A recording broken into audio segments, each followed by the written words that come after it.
Nous sommes le 18 septembre. Dans la suite, nous sommes maintenant à la partie 9. Nous avons vu plusieurs choses. Nous avons vu la sagesse de Salomon, Déméter, Chronos, qui était le dieu Saturne.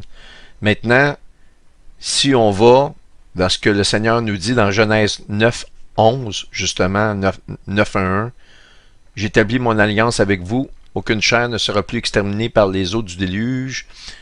Et il n'y aura plus de déluge pour détruire la terre. » Et Dieu dit, c'est un signe, retenez le mot signe, de l'alliance que j'établis entre moi et vous et tous les êtres vivants qui sont avec vous pour les générations à toujours. J'ai placé mon arc dans la nuée. Il servira de signe. On voit le même mot signe. On va regarder voir l'arc dans la nuée, qu'est-ce que c'est dans la concordance, puis le mot signe.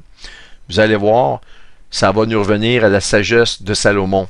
Alors, il n'y a pas que la reine du Midi qui se lève, qui était, dans le fond, la reine du Midi, comme je vous ai dit, c'est la reine d'Égypte. Et la reine d'Égypte était personnifiée par Isis, la déesse Isis. Alors, si on regarde le mot signe dans la concordance, c'est le numéro 226. On le voit ici dans Token ou signe 226. Alors, on va regarder ça attentivement. Et on va aussi comparer lorsque le Seigneur nous dit dans Genèse 1, il a créé la lune, le ciel, les étoiles pour des saisons, pour les fêtes ou les signes. On va voir si c'est le même mot qu'on utilise dans Genèse 9.13 à la sortie de Noé de son arche. Dieu dit qu'il y a des luminaires dans l'étendue des ciels pour séparer le jour d'avec la nuit, que ce soit des signes. Et voyez-vous, c'est la même concordance pour marquer les époques, les jours et les années. Alors, si on regarde 226, ça veut dire un signal. Et aussi, quelque chose pour se rappeler. Donc, ça peut même signifier un signe qui apparaît à un moment donné puis qui revient. Dans le sens de remembrance, ça veut dire dans le rappel de quelque chose. Ça peut même signifier un avertissement ou un signe miraculeux. Alors, on continue. Donc, le mot signe de l'arc-en-ciel de Noé de Genèse 9.13 et celui de Genèse 1.14 à propos de la création de la lune, du soleil, pour donner des signes, est exactement le même mot. Maintenant, on analyse l'arc dans la nuée. C'est le numéro 7198 dans la concordance. Et ça va comme suit. Un arc et par correspondance un arc-en-ciel. C'est absolument incroyable. Puisque Manhattan signifie du bois pour des arcs et on nous dit que l'Antéchrist va recevoir un arc. Évidemment, par la destruction des États-Unis, c'est sûr que le nouvel ordre mondial et le nouvel ordre économique, tout va naître très rapidement en même temps. Qu'est-ce qui est le plus fou, c'est que par extension, le mot original qu'on voit ici, qui est 7198, va dans le sens du H6983 qui signifie tendre l'arc. Donc, c'est beau d'avoir un arc, vous pouvez l'avoir en main, mais tant que vous ne mettez pas une flèche puis vous ne la tendez pas, il n'y a pas de danger, elle n'est pas une arme. C'est une arme avec du potentiel de devenir un danger et non pas immédiatement un danger. Mais l'extension du mot 7185 va dans le sens de 6983 qui, lui, signifie de tendre un arc pour tirer. Et, dans le sens figuratif de force, on parle de iris, de l'œil d'un archer ou de l'iris d'un archer. Imaginez-vous. Et on n'a rien qu'à penser ici, l'œil qui voit tout, ou l'œil de la providence, qu'on retrouve dans la mythologie égyptienne qui entoure la déesse Isis et le dieu Osiris, qui est le dieu de l'enfer chez les Égyptiens, qui trouve son équivalent chez Hadès et Pluton. Hadès, c'est le dieu des Grecs, puis Pluton, c'est le dieu des Romains. Et tout cela nous revient au nom Manhattan, avoir du bois pour faire des arcs et des flèches. Et donc, Iris, en un clin d'œil à l'enlèvement, il est, selon moi, probable que nous passions les quelques fêtes d'automne et que nous allons avoir des nouvelles assez percutantes qui vont nous sortir, et des rumeurs aussi qui vont nous sortir de la rencontre qui va bientôt avoir lieu. Ça commence demain pour les Nations Unies à New York. Et justement, tout se tient à Manhattan. Alors, ici, je vous mets Apocalypse 6, 1, 2. Celui qui le montait avait un arc. Une couronne lui fut donnée. Il partit en vainqueur et pour vaincre. Et donc, s'il reçoit un arc, il va l'utiliser. Et c'est exactement ce qu'on voit ici dans l'arc des nuées, qu'on voit dans la sortie de Noé de son arche. Et le Seigneur nous dit, il va être le même signe, il va faire le même signe à la fin des temps. Il en sera comme dans le temps de Noé. Et on voit ici l'Iris. Et l'Iris vient d'où, lui? Il vient de la sagesse de Salomon. On les voit dans Ecclésiaste. Et je vous ai dit qu'il a eu la vision de l'œil. Et c'est un œil avec des dimensions bien particulières qu'on revoit ici chez les Égyptiens. Tout est conforme et tout prend son origine de la parole de Dieu. Ces symboles-là, on ne peut pas les décrypter sans la connaissance de la parole de Dieu. C'est de là que j'ai tout pris mes informations et on sait que l'enlèvement se fait en un clin d'œil. En un clin d'œil, il va recevoir son arc et ses flèches et tout prend son origine en signification du mot Manhattan. Moi, c'est ma compréhension. Je vous montre les choses, vous en ferez ce que vous voulez. Ça nous dit dans Matthieu 24, le Seigneur nous dit, pour ce qui est du jour et de l'heure, personne ne le sait, ni les anges des cieux, ni le Fils, mais le Père seul. Ce qui arriva au temps de Noé arrivera de même à l'avènement du Fils de l'homme. Ici, je vous parle, c'est un synonyme pour désigner la fête des trompettes. Parce que ni ne connaît ni l'heure ni le jour.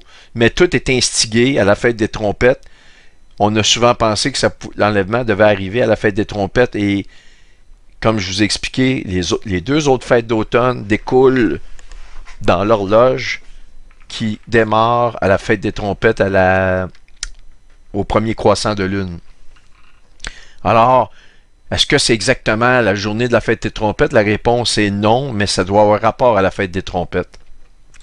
On a une confirmation du fameux arc-en-ciel dans la description de l'enlèvement ici, qu'on voit, Apocalypse 4, les versets 1 à 3, et le trône est environné d'un arc-en-ciel, encore le chiffre 1, je vous ai mis l'arc dans les nuées de Noé.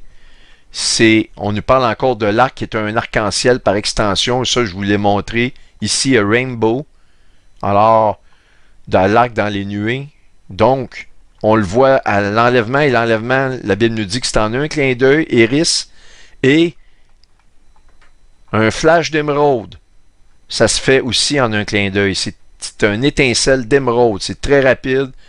Dans le temps de le dire, on le voit, puis il disparaît. Mais je ne sais pas si vous êtes bien assis, mais je vais vous montrer quelque chose. Ça, c'est des documents que j'ai déjà depuis des années, cette information-là. Qu'est-ce qui est le plus incroyable, c'est si on regarde la concordance dans Apocalypse 4, 1, 3 d'arc-en-ciel, parce que je vous dis c'est le même arc-en-ciel que celui de Noé lorsqu'il sort de l'arche, et Dieu nous dit, c'est un signe en mémoire, rappelez-vous de cela, je ne vais pas redétruire la terre avec de l'eau, mais la Bible nous dit qu'il va le faire avec du feu, donc sa parole, il la maintient, mais c'est avec le feu. On nous parle du feu de sa colère dans les derniers jours. Puis on va faire l'analyse de l'arc-en-ciel de Apocalypse 4, qui est réellement l'image de qu'est-ce qu'on va vivre à l'enlèvement, au moment de l'enlèvement.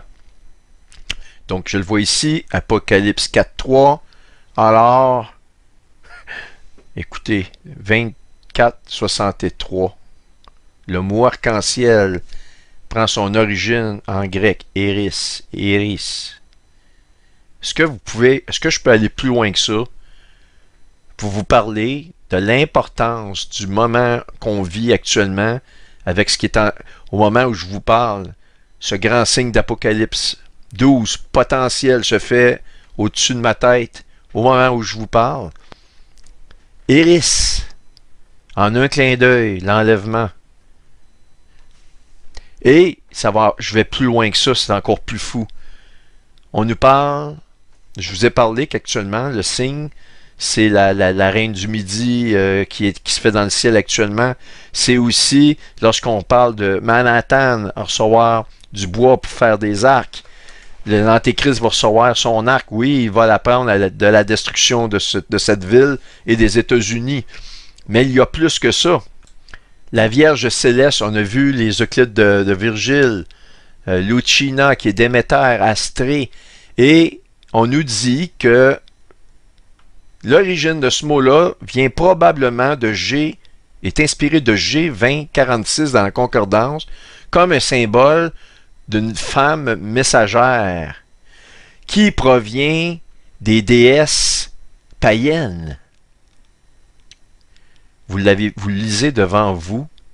Je ne peux pas être plus clair, ce n'est pas moi qui l'invente. Tout est conforme. Moi, j'en ai des frissons, je ne sais pas si vous en avez. Moi, j'en ai. Un symbole d'une femelle messagère qui provient des déesses païennes. Et Ishtar, c'est une déesse païenne. C'est la mère des prostituées. La mère des prostituées dont son idole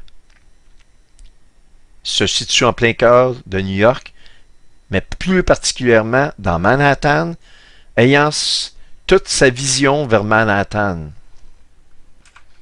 Mais si c'était juste ça, on nous continue en nous disant le symbole d'une femme messagère de pagan deities, ça veut dire les dieux païens, mais c'est une femme, donc c'est Déméter. On nous dit aussi a rainbow puis Iris. Rainbow Iris. Ça me fait penser à Déméter, Astrée, Cérès, la Isis, la reine de l'Égypte ou du Midi, celle qui tient la balance de la justice, et l'œil droit d'Osiris de Ra. Ici, une image encore de l'iris, de l'œil qui voit tout, ou l'œil de Ra. On voit ici Déméter qui tient la balance de la justice en tenant d'une part Chronos ou Saturne. On voit ici un des tabliers de la grande franc-maçonnerie, on voit un arc-en-ciel et l'œil Iris. Ça correspond à leur règne. On voit ici, ça c'est le temple d'Apollon, Chronos, Saturne. Voici, je vous le dis, un mystère, nous ne mourrons pas tous, mais nous serons tous changés en un instant, en un clin d'œil, à la dernière trompette. 1 Corinthiens 15, 51 et 52b. Et c'est dans le livre des morts, qu'on appelle le livre d'émeraude, que vous voyez une copie ici, que Isis, entouré d'un halo d'arc-en-ciel, va redonner naissance à Osiris. Mais ce qui est le plus incroyable dans tout ça, c'est ceci. De tout ce que je vous ai montré là, ça revient à cet œil-là, qui est l'iris. Et cette vision de l'iris a été vue par le roi Salomon dans toute sa sagesse. Et donc, quand le Seigneur nous dit « Il y a plus que Jonas », il y a la sagesse de Salomon, il nous fait référence directement à la reine du Midi, la reine d'Égypte, Isis. Et en plus, on a l'œil d'Osiris et d'Isis qui vient de la sagesse de Salomon. Ça ne peut pas être plus clair que ça. Et on retrouve tous ces éléments-là dans le ciel au moment où je vous fais cette vidéo-là. On a donc ici 42 Isis qui est en plein cœur de la Vierge au moment où je vous parle. Vous voyez ici 42 Isis. Et nous avons aussi Osiris qui se retrouve encore une fois dans la Vierge. Comment deux items peuvent se retrouver en même temps qui nous parlent de l'œil de la providence qui nous provient de la sagesse de Salomon. Mais il y a beaucoup plus que ça. Osiris, le dieu des morts, si vous voulez, ou du monde des morts ou des enfers, chez les Égyptiens, va se retrouver, on va aller voir, le 14, eh bien, exactement au niveau de tenir la balance. Mais qu'est-ce qui est encore plus incroyable, c'est que c'est Déméter aussi qui tient la balance de la justice. Et c'est Déméter et aussi Cérès. On parle du culte, on parle de Déméter et du culte de Cérès, le dieu Cérès ou la déesse Cérès. Regardons où ces deux entités-là vont se retrouver actuellement dans le ciel. Eh bien, Déméter se retrouve comme un enfant qui vient de naître, très très proche dans la Vierge.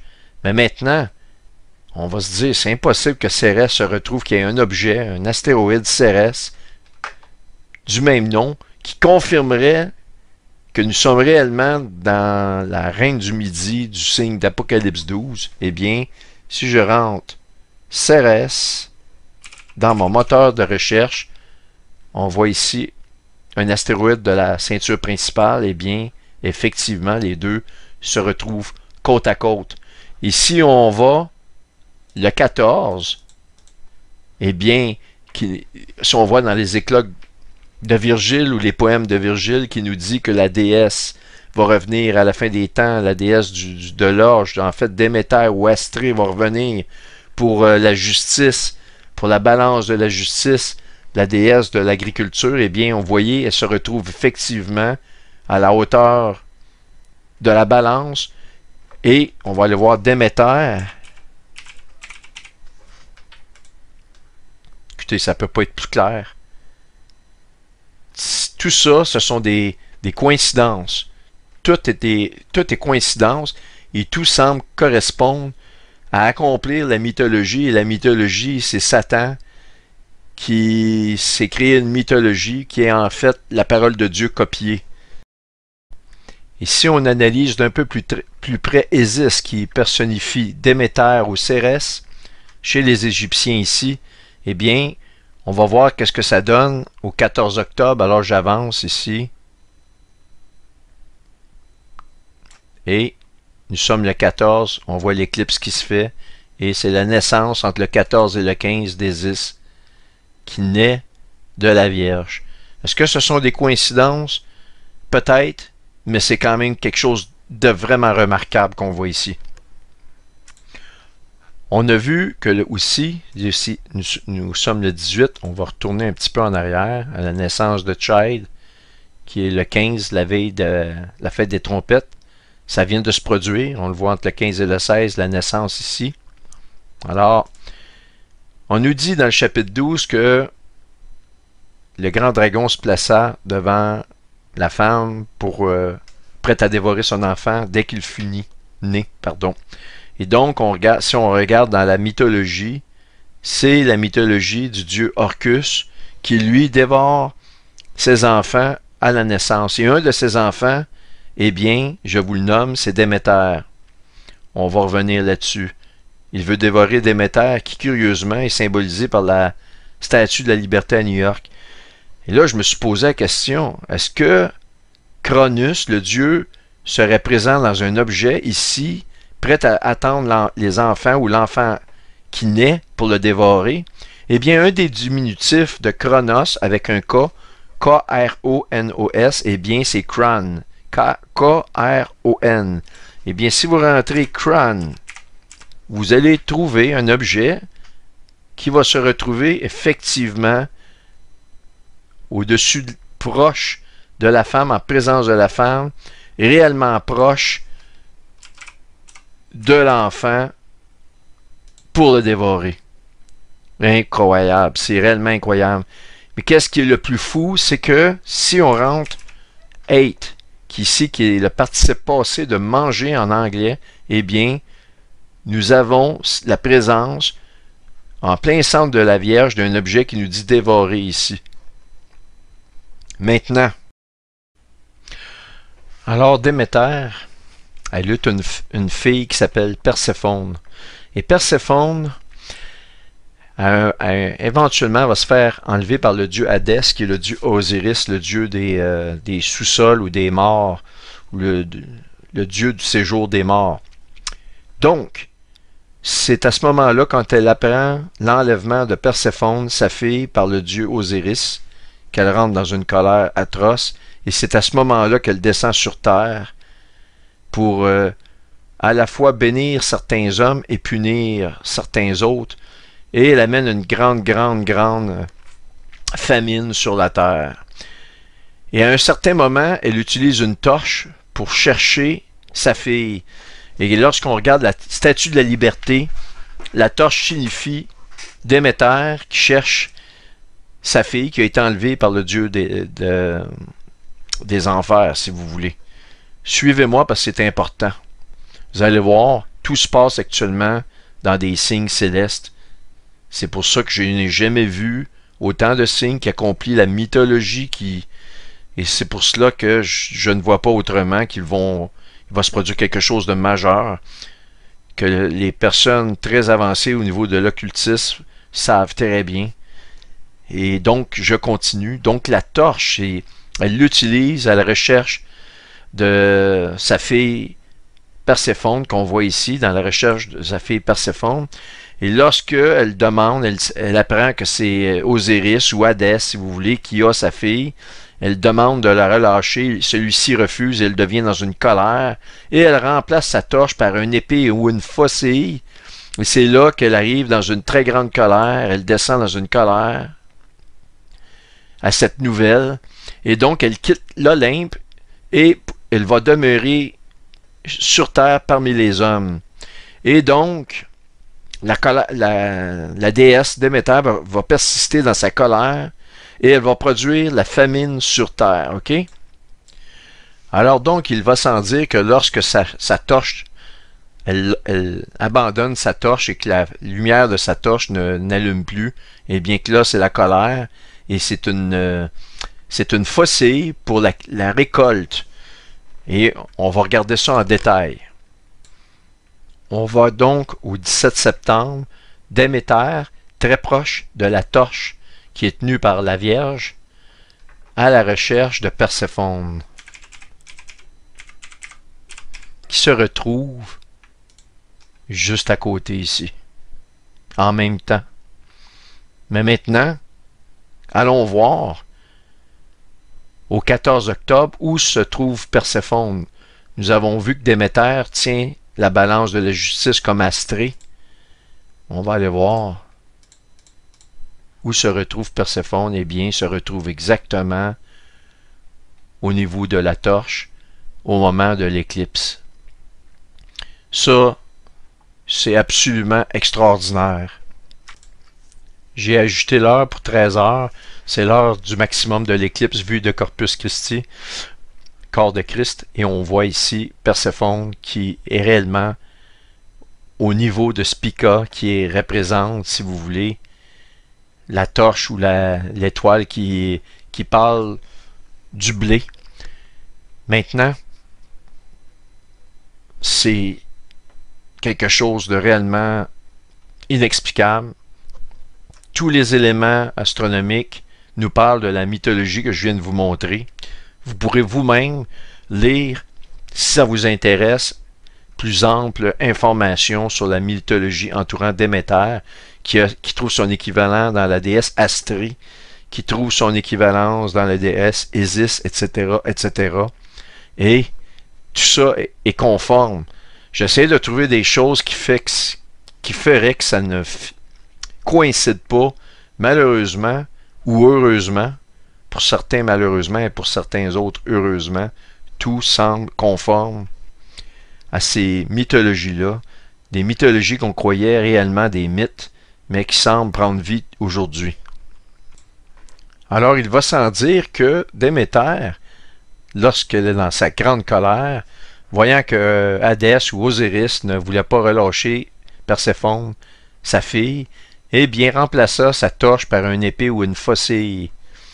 Et nous allons voir s'il y a effectivement une référence aux prophéties bibliques entourant la destruction de Babylone, la ville que je vous ai montré dans Apocalypse 17 et 18.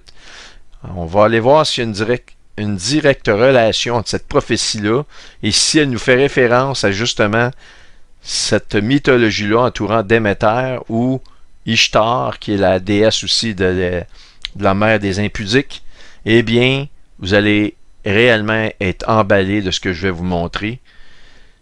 Je n'avais pas vu ces choses-là jusqu'à il y a quelques jours seulement.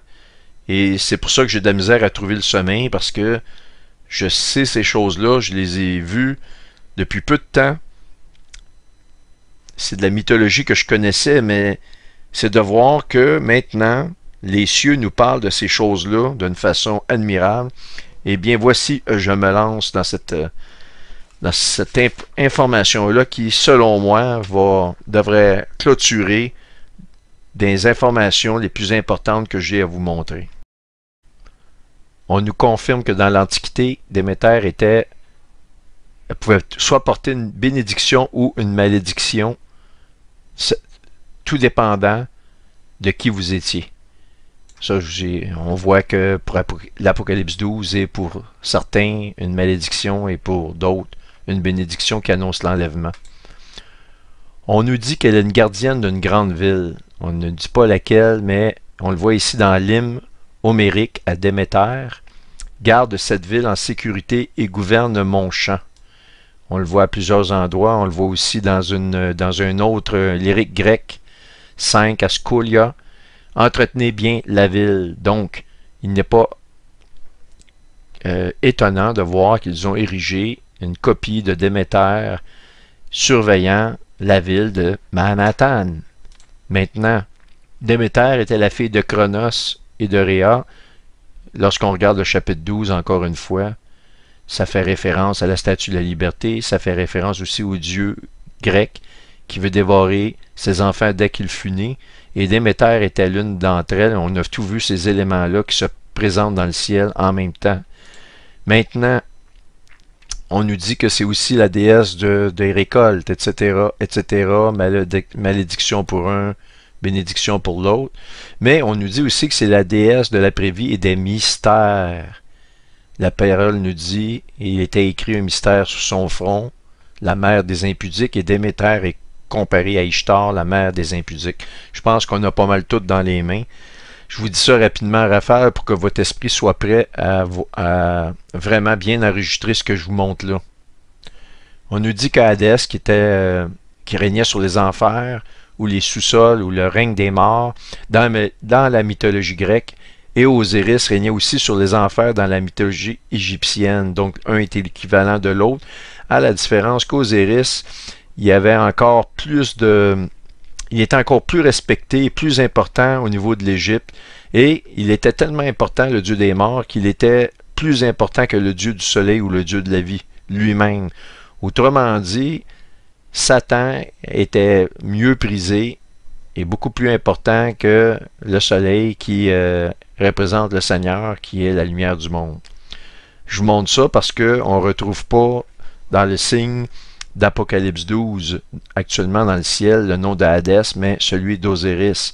Mais c'est toute son importance, et c'est par Osiris, et c'est dans Osiris et chez les Égyptiens que Salomon a eu sa vision de l'œil qui voit tout, et on voit l'iris apparaître dans la mythologie égyptienne d'Isis et d'Osiris. Alors, on va faire une analyse qui va vraiment mettre le clou dans le cercueil, que le signe actuellement qu'on voit dans le ciel nous annonce réellement l'Apocalypse. On a vu, je vais repasser très rapidement, sur la Babylone, les caractéristiques qu'elle était assise sur des grandes eaux, qu'elle tenait en main une coupe d'or remplie de ses abominations. Mais ce qu'on voit, c'est qu'en plus d'être la mère des impudiques ou des prostituées, c'est du vin de son impudicité que les habitants de la terre se sont enivrés. Alors, il semble que le vin soit la récolte du jugement. Alors, on va le voir un peu plus en détail. Nous sommes ici dans Apocalypse 18, toujours sur la Babylone, et on nous confirme, parce que toutes les nations ont bu du vin de la fureur de ton impudicité, et que les rois de la terre se sont livrés avec elle à l'impudicité, et que les marchands de la terre se sont enrichis par la puissance de son luxe. On parle de corruption ici, d'une foi qui semble être politique et aussi économique. On a vu que Manhattan siège le siège des nations, des rois de la terre, et on sait qu'actuellement, il est en train de se préparer quelque chose qui concerne Israël, et selon moi, ils vont faire une préentente sur la division de Jérusalem, et lorsqu'ils divisent Jérusalem, la ruine subite arrive, et non seulement ça, c'est la venue du destructeur. Maintenant, j'ai reçu ça ce matin, on va le voir rapidement. Merci à toi, Thérèse. Là, l'écoutez, nous sommes actuellement le 18 septembre. J'ai enregistré une partie de cette vidéo-là hier, le 17, et aujourd'hui on est le 18. Et on nous dit 100% carotte. Lorsque on vous dit qu'on vous tend une carotte là, pour vous appâter, eh bien, vous savez, souvent les carottes, on court après puis on ne réussit pas à l'avoir. Mais c'est exactement ça que l'article du Time of Israel nous mentionne. Les États arabes et les Nations unies dévoilent un plan pour inciter Israël et l'autorité palestinienne à signer un accord de paix. Je vais le mettre dans la description, mais je ne veux pas rentrer dans les détails, mais ça semble être réellement, il semble réellement se passer quelque chose de différent de toutes les années. Alors, je continue. Et c'est pour vous dire que on a vu des versets que lorsqu'ils vont mesurer, lorsque le Seigneur mesure Jérusalem et qu'elle n'est pas la dimension qu'il a proclamée, eh bien, c'est la fin, c'est la ligne rouge. C'est ça qui est intéressant ici de voir. Maintenant, on voit dans Zacharie 2 encore, « Sauve-toi, toi qui habites chez la fille de Babylone. » La fille de Babylone, c'est la reine du ciel, c'est Ishtar, c'est Isis, la reine des prostituées, celle qui tient la torche.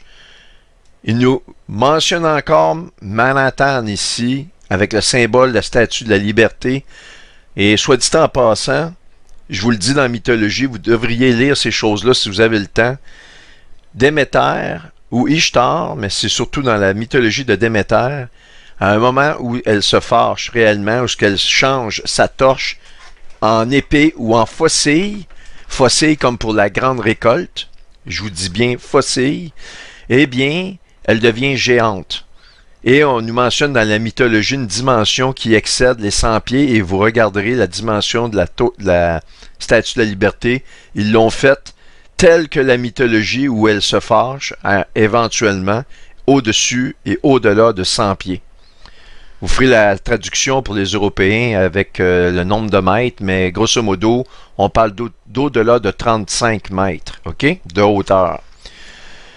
Donc, je continue. « Car ainsi par l'Éternel des armées, après cela viendra la gloire. Il m'a envoyé vers les nations qui vous ont dépouillé, car celui qui vous touche, touche la prunelle de son œil. » La prunelle de son œil, en un clin d'œil, on est enlevé l'iris. La vision de la sagesse de Salomon, le Seigneur qui nous dit, il n'y a plus que Jonas, il y a la sagesse de Salomon. Tout est confirmé, on ne verra jamais plus autant de signes qu'on en a dans le ciel. Je vous le dis, si vous avez des choses à faire, que vous avez à cœur de faire, de demander pardon à des gens ou d'aller parler du Seigneur, eh bien faites-le. Mettez vos choses droites parce que en un clin d'œil, vous savez, un clignement d'œil, c'est tellement rapide qu'on ne s'en rend même pas compte. Eh bien, nous nous en allons là. Et ici, ce qui est à faire ressortir, c'est sortir de Babylone. Sauve-toi parce qu'elle va être détruite au moment où ils sont dépouillés. Et on semble assister à ça exactement au moment, selon l'article que j'ai ici, et selon ce qu'on voit de la paix et sécurité, et de l'accord qui semble vouloir se réaliser sur une période de 7 ans, qui confirme Daniel 9, 27. Alors, on continue. Dans Apocalypse 14, vous allez voir encore le moment de la destruction de Babylone, qui est les États-Unis, eh bien, correspond la grande récolte du vin de la colère de Dieu.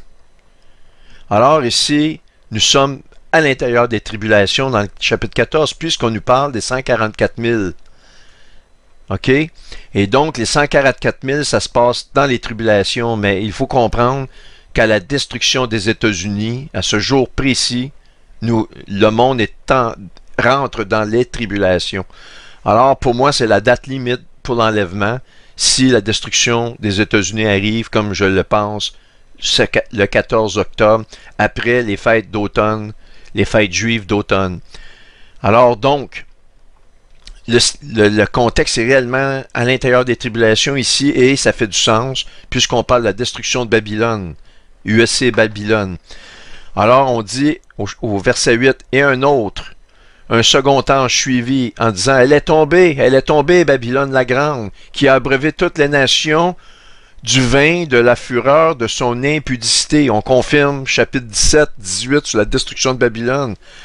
Alors donc, c'est une preuve, si on nous parle des 144 000 et qu'on nous parle de la destruction de Babylone, que la destruction de Babylone fait entrer le monde dans les tribulations, et nous ne pouvons plus être là à ce moment-là.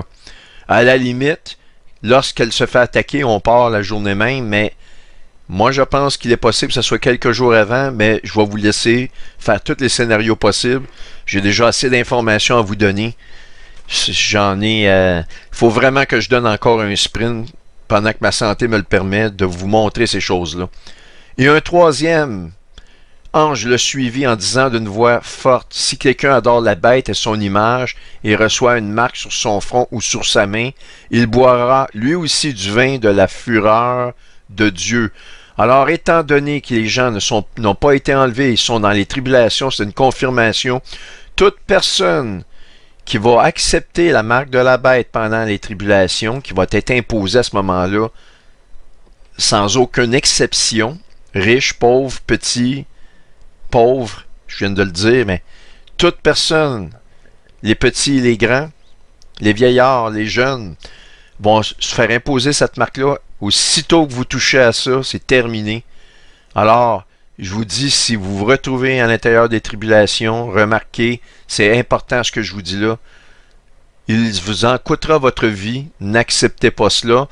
Et je vais vous démontrer, pas dans cette partie-là, mais dans la partie 11, qu'il y a réellement quelque chose à l'intérieur de cette marque-là qui va vous empêcher de vous tourner vers Dieu. Vous allez être perdu pour l'éternité. Il n'y a plus de retour en arrière.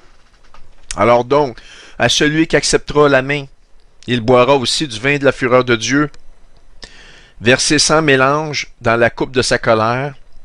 Il sera tourmenté dans le feu et le soufre, devant les saints anges et devant l'agneau.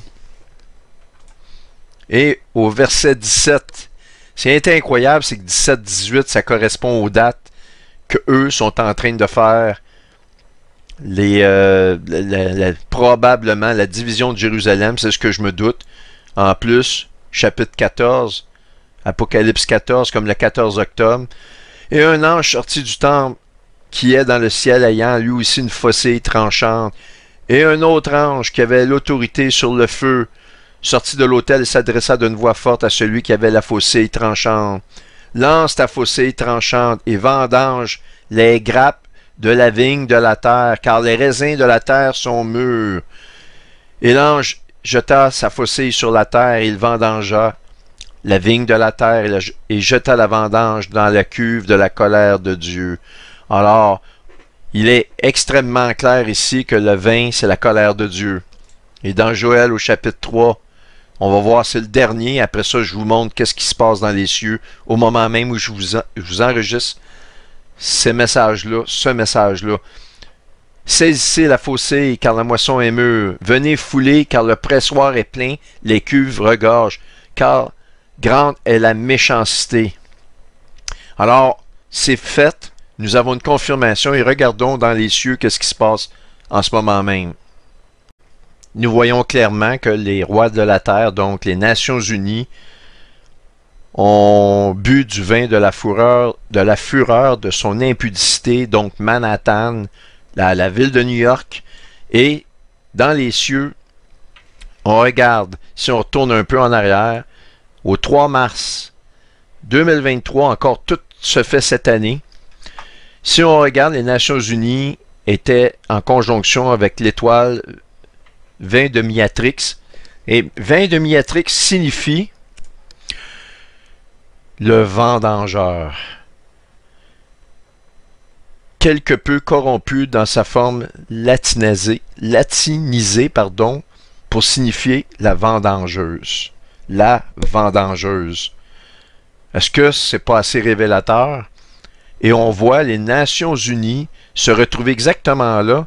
Et du 3 mars à sa naissance, la naissance des Nations Unies qui annonce dans le fond un changement de paradigme si vous voulez. On va la centraliser. On voit ici en quel jour qu'elle naît. Eh bien, elle naît au 14. Donc, du moment de sa naissance, il y a 191 jours. Et dans la Strong, lorsqu'on regarde la signification de 191, eh bien, nous trouvons ceci. Du grec 191, nous avons écouter, entendre. Mais c'est le grec. Et je vous rappelle que l'Église a été formée dans ce qu'on appelle le Nouveau Testament et toute l'Écriture est en grec. Donc, de l'Église ou du langage dans lequel l'Église a été écrit en grec, on nous dit que ça, on écoute. Et en hébreu, pour les Juifs, ça dit méchanceté et folie. Et le mot méchanceté ici est associé dans la parole de Dieu avec le vin de la colère de Dieu, exactement ici. Dans Joël au chapitre 3, verset 13, « Saisissez la faucée, car la moisson est mûre. Venez fouler, car le pressoir est plein, les cuves regorgent, car grande est leur méchanceté. » Mais il n'y a plus que cela. Les Nations Unies portent l'annotation 6000, et ça veut dire que c'est le 6000e objet de nature inférieure à une planète qui a été découvert. Donc, c'est quoi les chances? Parce que 6000 ici n'est pas sans nous rappeler que le jugement, la semaine de Daniel vient après les 6000 ans, ou 6 jours si vous voulez, 6000 ans et après vient le millénium, orni la fameuse semaine de 7 jours qui amène les tribulations, qui va faire une démarcation entre les 6000 premières années et les 1000 autres années du millénium. Et c'est exactement ce que les Nations Unies proclament, c'est-à-dire un millénium, et ils se donnent 7 ans pour accomplir leur millénium, qui est une copie conforme à la parole de Dieu. C'est Jésus qui va venir établir un millénium, et croyez-moi, c'est lui qui va le faire, et non pas les Nations Unies. Mais vous, qui n'avez pas encore choisi le Seigneur, posez-vous les questions. Pourquoi encore la parole nous parle de ces choses-là? Donc, 6000 ans, sans nous faire penser et ne pas oublier non plus que 6 est un chiffre d'homme et que la première naissance se fait dans la chair, comme ce qu'on a eu dans le signe astronomique du 23 septembre 2017, qui correspondait à une conception charnelle. Et nous arrivons maintenant à la seconde naissance. On avait vu aussi la correspondance strong du numéro qui est relatif à l'astéroïde Child, qui correspondait à, d'une part, pour les Juifs, un gâteau comme la reine des cieux, une malédiction, et d'autre part, en grec, qui voulait dire second, qui nous parle de la seconde naissance. Incroyable. Et ici, encore une fois, une malédiction en hébreu et une bénédiction en grec. Et tandis que je suis dans le 6000, retenez ceci, vous allez en avoir besoin. Je vais y revenir. Isis fête maintenant ses 6000 ans de son mystère, parce que Isis a des mystères. Et lorsque la parole de Dieu nous parle qu'il a sur son front écrit un mystère, je vous ai montré Déméter et son mystère, eh bien c'est encore plus vrai sur la reine Isis, la reine du ciel, celle qui tient une torche. On va voir les caractéristiques, tout est dans les cieux au moment même, à une façon que j'en ai des frissons. Et à un point que mon imagination est incapable de comprendre. Ce qui semble signifier que le signe qu'on voit, qu'on a vu au mois de septembre, qu'on est en train de vivre présentement, est réellement une annonce complète de l'entrée des tribulations, avec une date d'expiration qui est imminente. Mais maintenant, est-ce qu'il y a une confirmation? En plus de la signification de l'étoile vint de Némiatrix, qu'elle signifie la vendangeuse ou celle qui ramasse la récolte du vin. Y a-t-il une autre preuve, au moment même où je vous parle, d'un objet céleste qui nous confirme que c'est exactement ça? Alors qu'on a une preuve, mais que le Seigneur parle 2 fois pour nous dire, oui, voici venu le temps. Eh bien, la réponse, regardez bien. Un des acteurs que je vous ai parlé d'entrée de jeu de cette présentation-là. Alcu ici qui se trouve dans la main de la Vierge qui tient la main qui va récolter les cuves de la colère de Dieu, les cuves de vin de la colère de Dieu. Eh bien, regardons la signification de cet objet-là ici.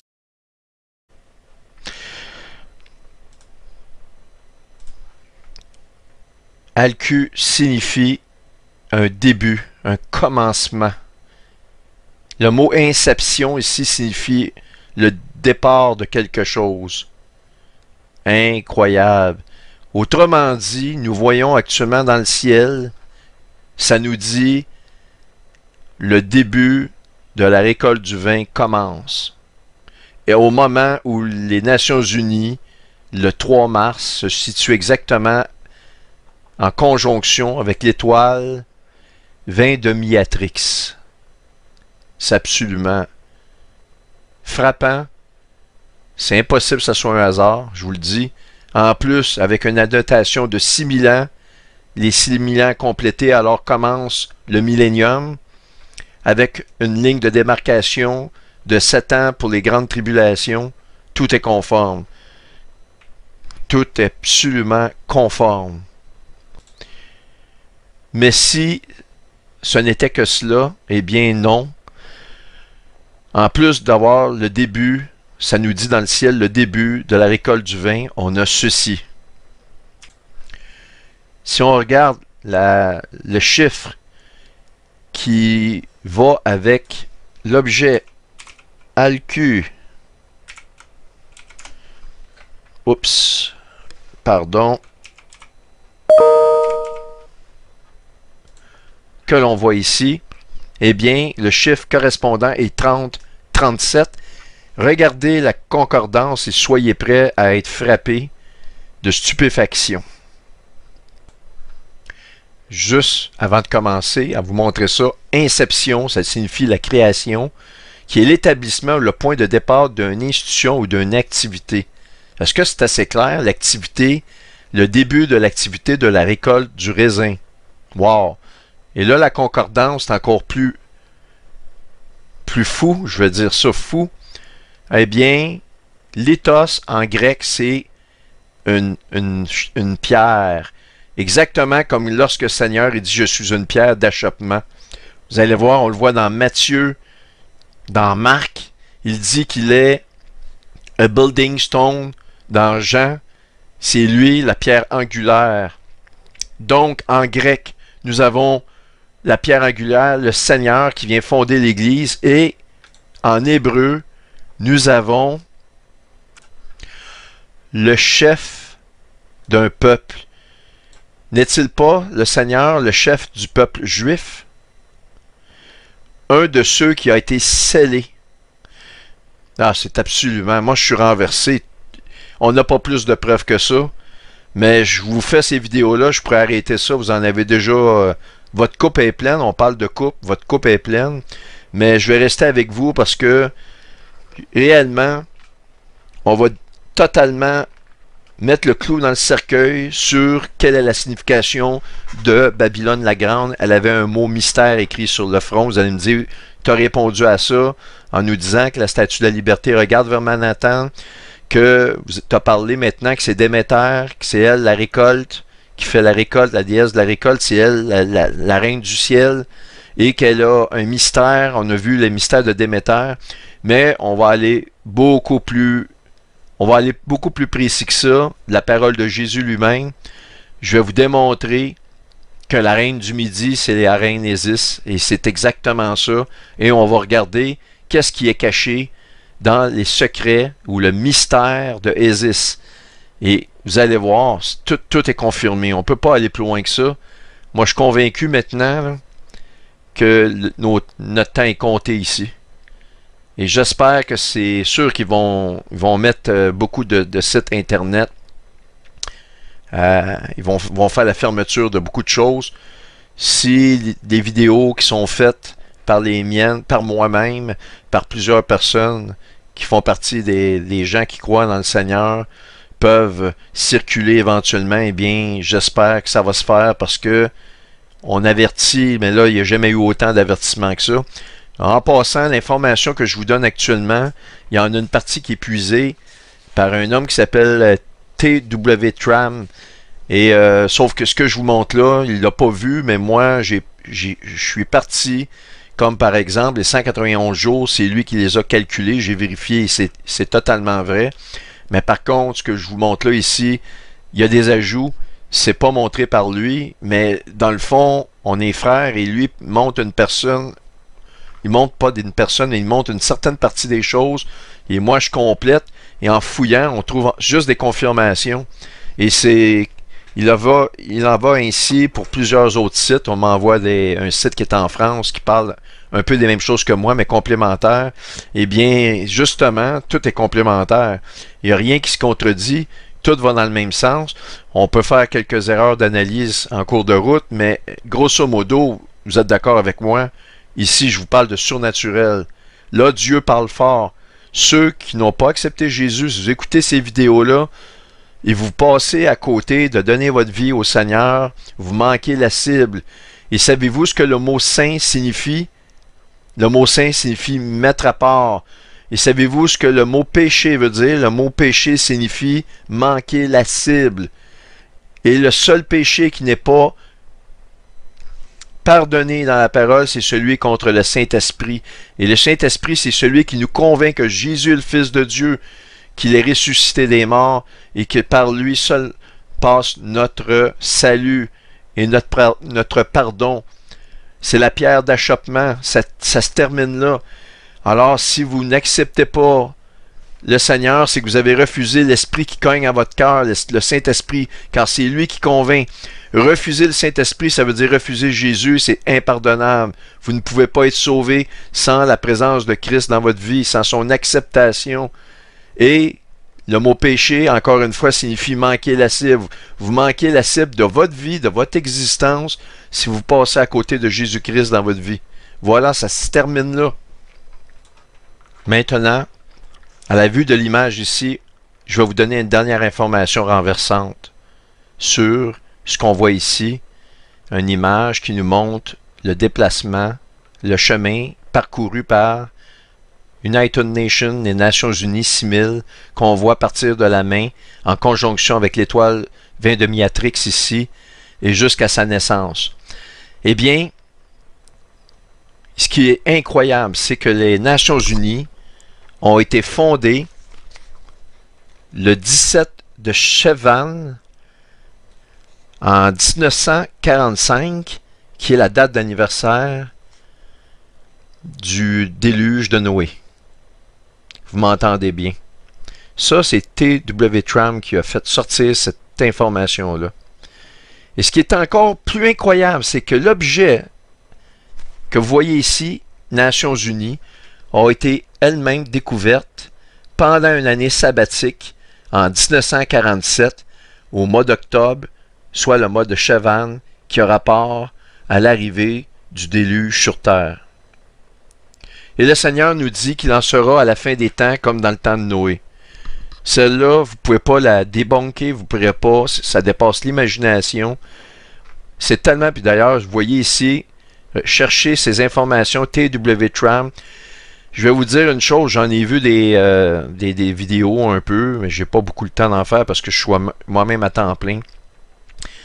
Ça, cette personne-là, il est solide, réellement. Vous êtes dans les premières loges. Ces analyses sont absolument faramineuses et je vais vous dire une affaire extrêmement complémentaire aux miennes. C'est celui qui est le plus complémentaire et on voit que c'est quelqu'un qui a de l'instruction et qui sait de quoi il parle.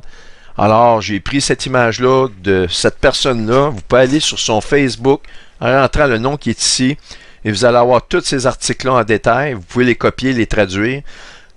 Beaucoup d'entre vous l'avez sûrement déjà vu, mais il y a, comme je vous dis, il y a 50% de l'information que je vous donne qui n'est pas sur son site. Mais ce qui est incroyable, c'est que ça confirme tout ce que cet homme-là nous montre. C'est avec mon ministère, mes analyses, tout est conforme. Maintenant, avec ce que je viens de vous montrer là, que tout va avec des années sabbatiques, et lorsque je parle d'années sabbatiques, un synonyme d'année sabbatique va dans le sens de Shemitah.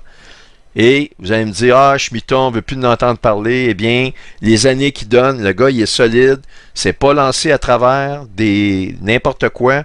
Ceux qui ont lu, moi j'ai eu la chance de lire les livres de Jonathan Cahn, le mystère du Shemitah, et effectivement, 87 fait partie de cela.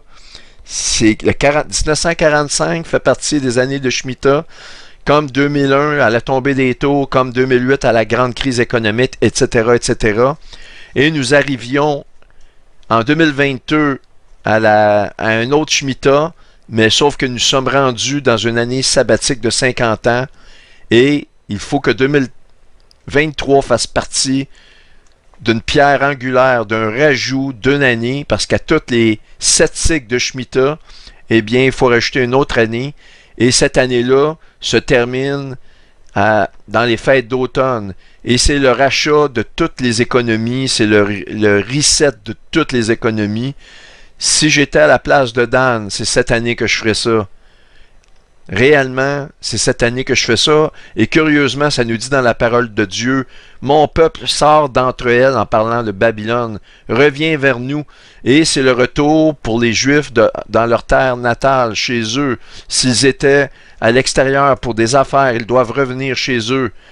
Ça nous crie que la destruction des États-Unis va se faire dans une année qui est on appelle ça un super Shemitah, c'est-à-dire après un 7e cycle de 7 ans, on rajoute une 50e année. Incroyable, tout est conforme, tout semble coordonné. Et ceci, c'est l'image de la Vierge de l'Apocalypse, qui d'une main va faire la récolte du vin de la colère de Dieu, et on va regarder de l'autre main maintenant, je vais analyser l'autre main. Et de l'autre main ici, il faut qu'il y ait une bénédiction parce qu'elle a une double nature. Pour certains, c'est une malédiction et pour d'autres, c'est une bénédiction. Et on va voir qu'est-ce qui se passe ici dans la main maintenant que j'ai analysé celle-ci. Et ça, vous n'avez pas cette analyse-là de T.W. Tram. C'est justement, c'est pour ça que je vous dis, si vous avez des choses que je répète, c'est pas grave. On va aller voir celle-ci maintenant. Alors maintenant qu'on a vu une des mains de la Vierge, qui représente la colère, il y a une dualité, il faut qu'il y ait une bénédiction, on va aller voir dans l'autre main, Spica, et la définition de Spica est la suivante. Spica signifie l'épi de grain. Maintenant, je vais vous montrer un verset qui lui va être butoir, définitif, et qui va vraiment prouver que c'est une bénédiction dans cette main-là, qui démontre la dualité de l'arrivée du signe de l'Apocalypse qui, pour l'humanité, signifie l'entrée dans les tribulations, mais pour nous, leur entrée chez nous. On le voit dans Matthieu chapitre 13, que je vous invite à lire dans son intégralité, mais on va aller directement à la parabole du bon grain et de l'ivraie. Alors, les disciples leur demandent demandent au Seigneur une question qui est la suivante. Les disciples s'approchèrent et demandent au Seigneur, « Pourquoi parles-tu en parabole? » Il leur répond aussi, si je fais ça court, qu'il parle en parabole à la foule parce que à eux n'est pas donné de connaître les mystères du royaume des cieux, mais qu'à ses disciples ou à ceux qui vont suivre le Seigneur va être compris de comprendre. Va être, dans le fond, c'est un langage qu'on va comprendre. Eh bien, on va aller dans la parabole du bon grain et de l'ivraie. Il dit, le Seigneur dit ceci, « Mais pendant que les gens dormaient, son ennemi vint et sema l'ivraie parmi le blé et s'en alla. » Autrement dit, le champ, tout était beau, mais tout à coup, il y a quelqu'un qui est venu et a mis de l'ivraie, et l'ivraie par rapport au bon grain, et on pense à l'étoile Spica qui signifie l'épi du grain. Eh bien, le bon grain ressemble comme 2 gouttes d'eau à l'ivraie, à la différence qu'un ne porte pas de fruit ici. Et ici, ça a une connotation directe aux 7 églises qui ont connu Jésus, mais une seule est enlevée. Donc, ils s'apparentent à un vrai chrétien, mais n'en font pas partie, et ils vont rester pendant les tribulations.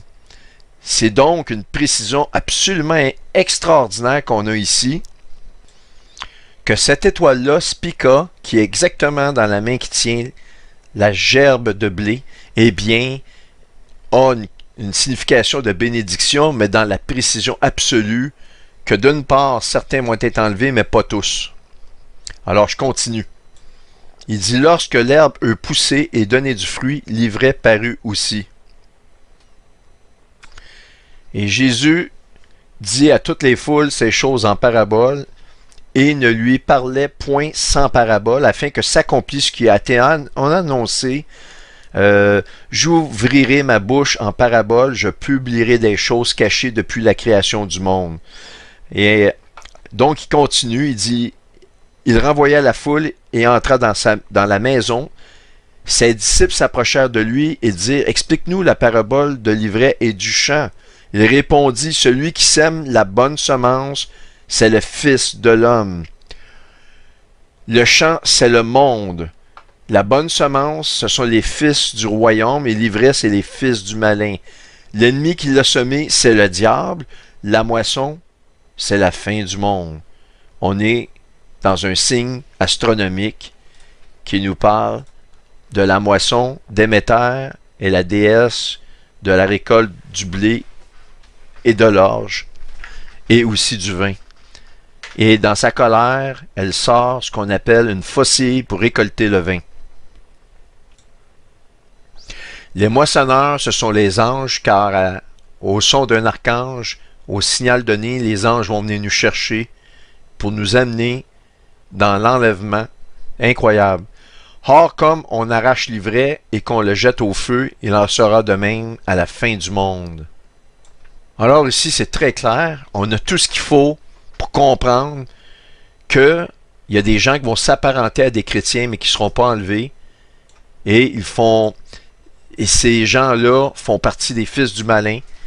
Certains vont se tourner vers le Seigneur pendant les tribulations, mais une majorité vont rester et ne seront pas sauvés même pendant la tribulation. Mais il y a plus que cela, parce qu'ici, lorsqu'on dit, il répondit, celui qui sème la bonne semence, c'est le Fils de l'homme. On va regarder ici la définition dans la Strong du mot semence. Eh bien, je l'ai ici dans Matthieu 13, le verset 37, où il dit « the good seed ». Seed veut dire semence. On regarde la définition et le mot en hébreu, c'est sperma. Sperma, qui est le spermatozoïde qui sort de l'organe de l'homme, des testicules, si vous voulez. C'est réellement dans le sens de génétique. Vous avez la bonne génétique, vous n'avez pas la génétique du malin. Il y a quelque chose encore du malin en dedans de vous, mais c'est pour ça que le Seigneur va venir en enlèvement, il va nous revêtir d'un corps glorifié. Il va enlever le mur d'inimitié de la semence de Satan dès la Genèse qui a été annoncée, qui va mettre l'inimitié entre la semence de Satan, le serpent, et la semence de la femme. La femme qui va donner naissance au fils de Jacob, au peuple juif. Incroyable. Tout est conforme. Mais maintenant, voici ce qu'on appelle le signe astronomique du chapitre 12 qui est en train de se dérouler devant nos yeux. Vous avez l'étoile Spica, et il y a un objet qui s'appelle Orchis, qui est un astéroïde, et nous allons voir la définition du nom Orchis, et là, vous allez tomber sur votre chaise. Alors, on voit l'objet Orchis se situe vraiment en conjonction avec Spica. Présentement, nous sommes ici sur Stellarium le 17 septembre, et si on avance 18, 19, 20, au fur et à mesure que les Nations Unies se rencontrent, eh bien, il y a une conjonction parfaite d'Orchis. C'est absolument extraordinaire. Le mot Orchis signifie testicule, ovaire, les organes qui produisent la semence que le Seigneur lui-même nous dit c'est la bonne semence. Là-dessus, vous pouvez absolument pas démystifier ça. Tout est conforme. Moi, je pense que nous partons bientôt, réellement, là. Je voulais pas vous dire ces phrases-là depuis le début de cette présentation-là, mais je suis obligé d'arriver à une conclusion que maintenant, tout est accompli, que il nous faut que tenir un peu le fort. Si vous avez des choses à faire, faites-les. On est là. Parce que là, c'est indéniable. Mais regardez, c'est encore plus, ça va encore plus loin que ça. J'aurais aimé vous amener des choses qui se contredisent, mais je ne peux pas. C'est probablement un des moments les plus forts de toutes mes vidéos que je vous montre là. Ça, c'est pas dans l'analyse de T.W. Tram, mais si j'avais pas eu son analyse, j'aurais jamais pu arriver à vous montrer ces choses-là. Et lui, il en montre d'autres que moi, j'ai pas le temps de vous montrer. Mais écoutez, regardez ceci. Si on regarde encore Orchis, c'est la 1080e objet mineur qui a été découverte avec le chiffre 1080 qu'on voit ici. Allons regarder la concordance relative à Orchis. Du grec genao dans la Strong 1080, être né, être engendré. Des femmes donnant naissance à un enfant. Dans le sens de Dieu faisant Christ son Fils. De Dieu faisant des hommes ses fils par la foi dans l'œuvre de Christ. J'ai le goût de pleurer. J'ai des larmes qui me viennent aux yeux, à la fois des larmes de joie puis des larmes de tristesse. Faites les choses que vous avez à faire sans plus tarder maintenant. Maintenant, on va aller voir en hébreu. J'aurais aimé que ça se contredise, mais non. Tout est conforme.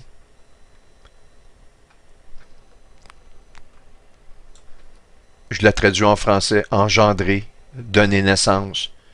Vous savez, nous sommes nés de nouveau en Christ. Ça dit avoir des enfants, être devenu père, engendrer, donner naissance, un enfant, concevoir un enfant, donner naissance encore, produire, père, a donné. Incroyable. Écoutez, on a réellement tout ce qu'il faut. On a, d'une part, la cuve de la récolte de la colère de Dieu dans le vin. Tout est dans le ciel. Le Seigneur raconte sa gloire par les cieux et nous prouve qu'il est l'auteur de chacun des éléments astronomiques.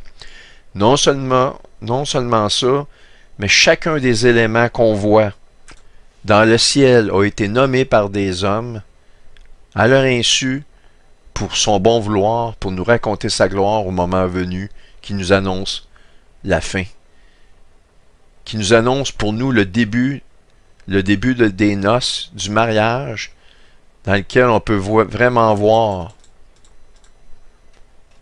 ici un anneau de mariage, mais il y a une signification beaucoup plus profonde pour les occultes.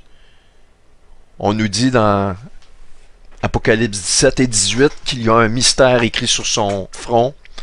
J'ai toute l'explication maintenant sans l'ombre d'un détour, sans l'ombre d'un doute.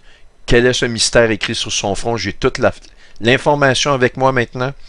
Et aussi, ça nous dit elle pensait qu'elle ne serait pas veuve, qu'elle ne vivrait jamais le deuil. On nous explique ça. Et que le Seigneur dit que ça va être sa fin. Eh bien, j'ai aussi toute l'explication en main. Tout est accompli. On ne peut pas aller plus loin que ça. J'ai trouvé toutes ces choses-là réellement clairement hier. J'ai travaillé jusqu'à minuit, 1h, pour vraiment faire et conclure ces informations-là et les combiner. Je vais vous les présenter dans mon prochain chapitre. Mais ici, je dois vraiment vous montrer quelque chose avant de terminer ce chapitre-là ici. C'est trop important, c'est quelque chose de majeur. Nous avons vu l'analyse des éclogues 4 de Virgile et je vous ai montré la Vierge Astrée qui revient au temps d'Apollo. Eh bien, je vous avais montré aussi quelque chose, je vous mentionne rapidement, je ne sais pas que je veux répéter, Mais c'est important que je vous mette ça frais en mémoire pour la démonstration que je veux faire maintenant. On nous dit dans Ésaïe 10.5, « Malheur à l'Assyrien, verge de ma colère, la verge dans sa main, c'est l'instrument de ma fureur. » On voit ici la verge dans sa main. Et je vous ai dit que l'œil de Ra correspond à l'œil d'Osiris, qui est le dieu soleil, et que l'œil gauche, ça c'est l'œil droit, l'œil gauche représente l'œil d'Horus, ou l'œil d'Udja, qui correspond à la lune, ou la déesse de la lune. Eh bien, vous devez savoir que la lune correspond à l'Église de Christ dans la Bible, et voici les 3 raisons principales pourquoi c'est ainsi. Eh bien, les voici. La lune brille, mais n'a pas sa lumière propre, et elle reflète la lumière du soleil, ok? Et le soleil, c'est le Seigneur qui est la lumière du monde, et la lumière du monde, une voie astronomique, c'est le soleil, ça je l'ai déjà démontré.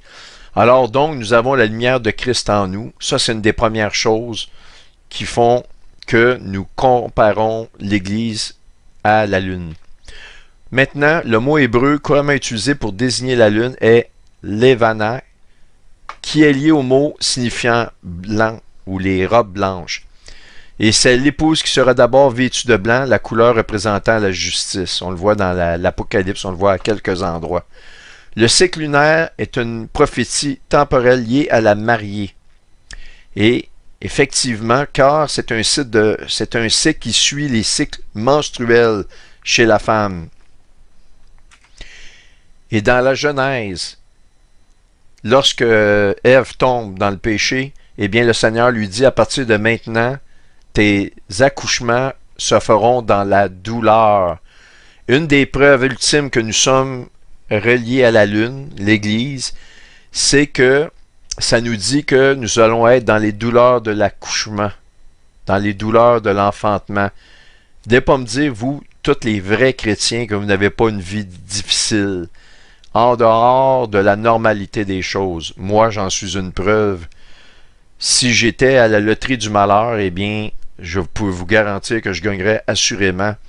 Mais ce qui est une bénédiction pour moi, ce ne sont pas des attaques que moi je me mets dans une situation de trouble. Ce sont des attaques externes qui viennent de l'extérieur et je sais maintenant que l'ennemi ne m'aime pas. Je sais maintenant que mon amour pour Christ n'est pas la bienvenue sur cette terre. Et donc, je suis persécuté, je suis attaqué de tout part, tout côté. Et il en est de même pour la majorité d'entre vous. Et nous passons donc dans cette vie, dans réellement ce qu'on appelle les douleurs de l'enfantement. Et je peux vous dire, je suis né de nouveau depuis septembre 2008. Donc, je pense que ça fait 15 ans, si je calcule bien. Eh bien, j'ai eu des difficultés tout le long depuis ma nouvelle naissance. Ça a été tranchant, mais par contre, c'est rendu de plus en plus terrible. J'ai l'impression réellement d'être en mode de survie actuellement. C'est tellement fort que je ne peux même pas vous décrire. Et j'ai l'impression que la majorité d'entre vous, c'est ce que vous vivez en ce moment même. Et donc, nous avons exactement ce qui a été prescrit sur Ève, c'est-à-dire des douleurs de l'enfantement. Et il va en être de même pour le monde, à la différence près que nous, on a une promesse d'aller aux noces de l'agneau, et lorsque notre nouvelle naissance est achevée, eh bien, c'est maintenant une grande bénédiction dans l'éternité qui nous attend. Alors, gardant en tête les informations que je vous ai données sur la Lune ici, eh bien, je vais vous montrer quelque chose qui va maintenant, que vous avez déjà vu, mais qui va vous parler d'une façon différente de ce que je vous ai montré. L'éclipse du 14 octobre. La Lune, en parfaite harmonie, avec le Soleil, sur le doigt de la main de la Vierge, que je viens de vous montrer la signification du bon grain de l'ivraie, et que c'est les anges qui viennent moissonner le bon grain, le grain ou la semence qui vient du mot testicule, sperme, dans lequel l'objet orchis qu'on voit ici, et je vais le mettre, est très proche. En fait, actuellement, nous sommes le 18 aujourd'hui, eh bien, Orchis se rapproche réellement très dangereusement de Spica. Et on va voir le 21 et le 22. C'est réellement l'endroit où elle va être le plus proche. Et tout est conforme. Tout est absolument conforme. Et donc, ceci, maintenant, correspond à la lampe qui ne brûlera plus pour Babylone, mais correspond à un anneau de mariage parfait. Parce que il y a déjà eu des éclipses annulaires dans le passé, mais jamais dans la Vierge, jamais pour faire une bague de mariage. C'est un signe unique. C'est un signe qui vient après le signe d'Apocalypse 12, de ce que je vous analyse. Je suis en mesure de vous dire que c'est réellement le signe d'Apocalypse 12, puisque avec ce que je viens de vous montrer, avec Orchis, avec l'étoile ici, 20 de Miatrix, qui signifie la vendage, la récolte du vin, de la colère de Dieu, eh bien, on ne peut pas aller plus loin que ça. C'est réellement quelque chose de remarquable. Il n'y a rien de ça qui va arriver encore. C'est un signe qui est unique. Il n'y a jamais eu rien de semblable et il ne va rien avoir de semblable à ça dans le futur. Sinon, même moi, je ne serai pas en mesure de vous l'analyser tellement que ça va devenir complexe et tellement poussé que je vais rester totalement inerte à regarder ce signe-là s'il y en a un autre qui va venir dans le futur, qui va être plus grand que celui-là. Je vais être dépassé par la situation moi-même. Je vais être complètement subjugué et submergé. Ce qui m'amène à vous dire que faites les choses que vous avez à faire, dépêchez-vous et ne remettez pas à demain ce que vous pouvez faire maintenant parce que ça va aller très très vite, très rapidement. L'Église est à la lune, ce que le soleil est au Seigneur, un anneau de mariage dans la constellation qui représente Israël, qui représente Israël comme la femme d'une part, mais pour les païens qui représentent une prostituée. Pourquoi est-elle une prostituée? On le voit même dans la mythologie, il ne s'en cache pas qu'elle couche avec plusieurs, mais aussi c'est que les Israéliens, ils l'appelaient la reine du ciel, et c'est dans la sagesse de Salomon, et la reine du ciel, les Israéliens se sont voués à elle pendant des années, même pendant les fêtes d'automne, à faire des gâteaux incroyables. La concordance strong pour child, si on la revoit ici rapidement, « 45-80 » qui signifiait d'une part seconde, secondus, et aussi gâteau, absolument stupéfiant. Dans la prochaine partie, nous allons parler de quelque chose d'énorme. Je vous ai parlé très rapidement du décryptage de l'œil qui voit tout par la vision que Salomon a eue. On va rentrer dans les détails, vous allez voir. J'ai de l'information que j'ai depuis déjà des années que j'ai analysé. Ça, c'était fait en 2014, 2013 ou 2015 de mémoire. L'information qui réellement tombe toute sous son sens présentement. Ça va être des ajouts, mais ceux d'entre vous qui avez soif, vous allez recevoir de l'eau à profusion ici. Vous allez avoir de quoi vous abreuver parce que réellement, ce que je vais montrer, je l'ai passé très rapidement, mais on va y aller pas à pas. Et ça va m'amener à vous parler en toute franchise et réellement à la lumière de toute chose, de ce qu'est le mystère écrit sur le front de la mystérieuse Babylone, ainsi que je vais expliquer pourquoi que la parole de Dieu nous dit « Tu croyais ne jamais vivre le deuil et devenir veuve ?» Eh bien, je vais répondre à ces questions-là. Alors, merci de votre écoute. Je procède au rendu de cette partie-là et je vais la mettre sur mon site. Elle devrait donc être disponible aujourd'hui, qui est le 18 septembre 2023. Merci de votre écoute.